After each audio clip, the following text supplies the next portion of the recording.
Deion Sanders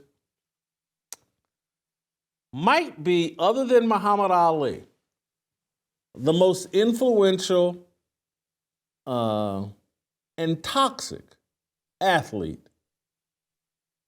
in the history of American sports. And I say that, people go, oh, are you calling Muhammad Ali toxic? Yes. And here's, Muhammad Ali was authentic with his beliefs. He was attached to a religious organization. He had these religious feelings and faith, and he tried to adhere to those. But in everybody trying to mimic Muhammad Ali, none of these guys that all want to be the next Muhammad Ali, they're not attached to a religious organization. They're not doing things authentically based on faith. They're just mimicking Muhammad Ali. And Deion Sanders is a part of that mimic act. Loudmouth, hey, look at me, draw all the attention himself, no different than Muhammad Ali, but he ain't attached to nothing real. He's making up his form of Christianity on his own. And he's making a form of Christianity that fits his radical materialism and fits his inability to satiate his own ego. And so I want to, we look at LeBron James and call him a ring chaser and say, he's ruined the NBA. LeBron James is actually following in Deion Sanders' footsteps. Let me remind some of you younger folks and folks my age that have just forgotten. What was Deion's NFL history? What's his real legacy in the NFL? Not the hype, oh my God, he's the greatest defensive back in the history of the NFL. There's some football players that will tell you that's not true. Rod Woodson, at the very least, and a couple others, better than Deion Sanders as a defensive back, as someone that could play corner. Rod Woodson was very physical. Deion wasn't. But anyway, Deion and the hype machine and the branding and the marketing put him in the conversation for the greatest defensive player of all time. And people that actually follow the game was like, that's a joke. He was a great cover corner. But greatest defensive player? Stop it. There's an athlete right now in the National Basketball Association in his 20th season or 21st, I can't remember, that has branded and hyped his way into the GOAT conversation. He's right there with Michael Jordan. He's above Magic Johnson and Larry Bird and Bill Russell and Kareem Abdul-Jabbar. He's right there in the GOAT conversation with Michael Jordan. No, he's not. But because he's followed in Deion Sanders' footsteps, he's worked his way into that conversation. Deion's been cherry-picking titles and jumping team to team his entire career. He'll do whatever the money says and wherever he thinks the most glory is. That's Deion Sanders. That's who LeBron James is. LeBron James will do whatever the money says and wherever he thinks the most glory is and wherever he thinks the easiest path to another title is. He learned this from Deion Sanders. We're trashing LeBron James. A lot of people are. He's not Michael Jordan, and he's just a ring chaser, and I don't respect LeBron, blah, blah, blah.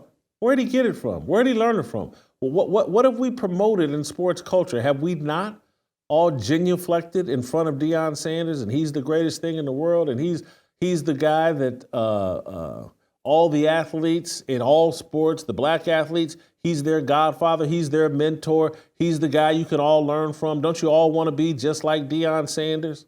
Money, money, money. Don't you want to define yourself by money, money, money? Constantly, no substance, just money, money, money. Deion Sanders, and I hear everybody, I want to play you Mike Fish, is it Fish or Mike Fisher? I think it's Mike Fisher. Maybe they call him Fish, Mike Fish. Covered the Cowboys for years.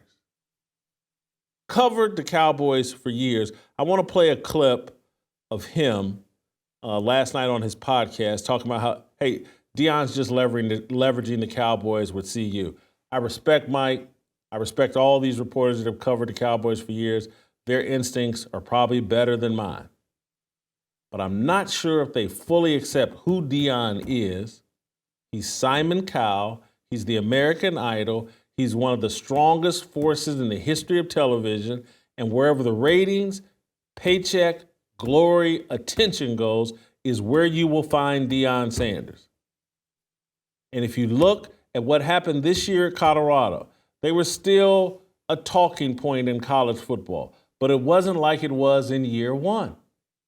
It started to dissipate.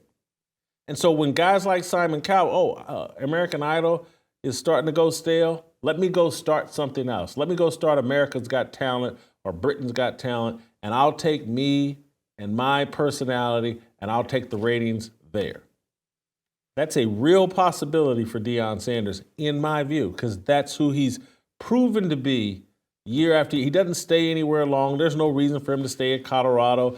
His sons are gone. I don't know if he really wants to do the hard work of building another team without Travis Hunter, without his son at quarterback. We shall see. But when I get online, I want to know that I'm safe from people trying to spy on me. That's why I love ExpressVPN.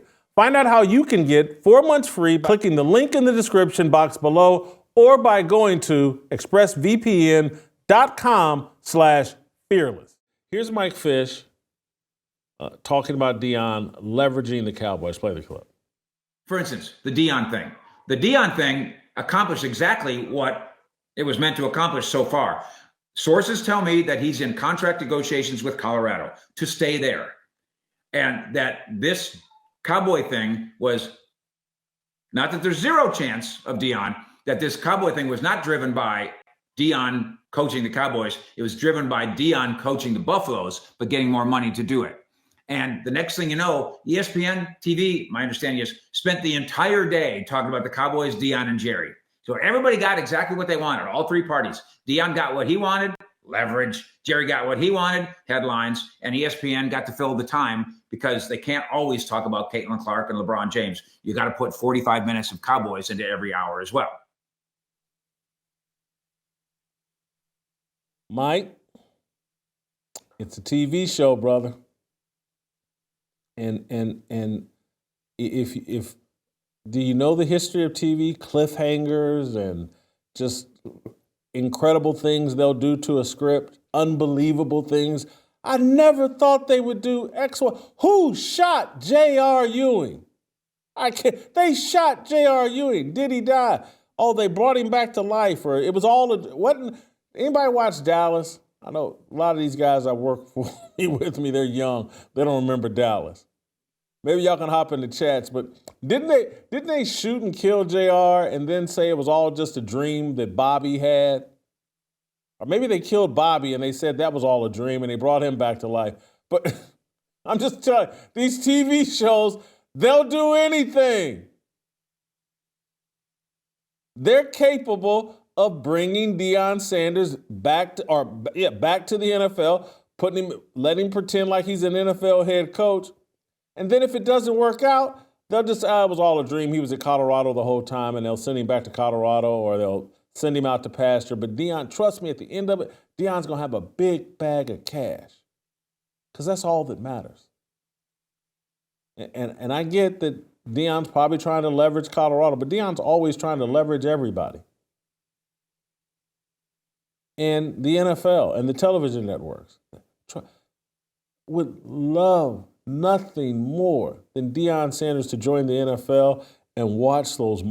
There might be 50 million, 60 million people watching the Cowboys season opener if Deion Sanders is the head coach.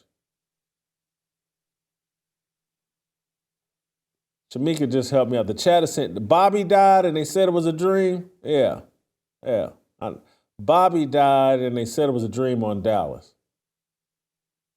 Maybe in the chat, Shamika, keep monitoring the chat. I may ask you about at the end. What are some of the greatest plot twists in the history of television? Deion's about to rival them all, in my opinion. He's the ultimate ring chaser. He's the ultimate American Idol. He laid the foundation for all that we see in sports right now that many of us don't like. Like what you saw? Hit that like button, subscribe, and check out the full episode by clicking the link below.